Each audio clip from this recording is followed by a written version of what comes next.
Hello guys and welcome back to the channel. In this video, I'm going to show you how you can connect Instagram to your Facebook page. So let's get started.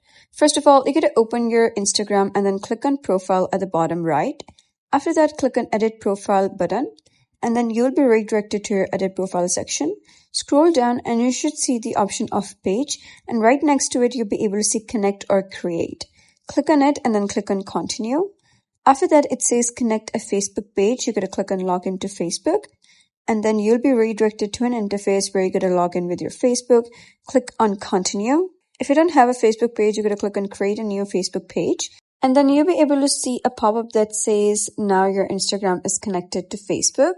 So now you can simply post anything you do on Instagram to Facebook as well. Simply click on a specific post and then click on the arrow right over here. And scroll to the right and you'll be able to see the option of Facebook.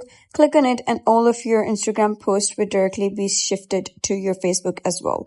And that is basically how you can connect Instagram to your Facebook page. So if you found this guide helpful, consider subscribing and leaving a like. It really helps me out, and I'll see you next time.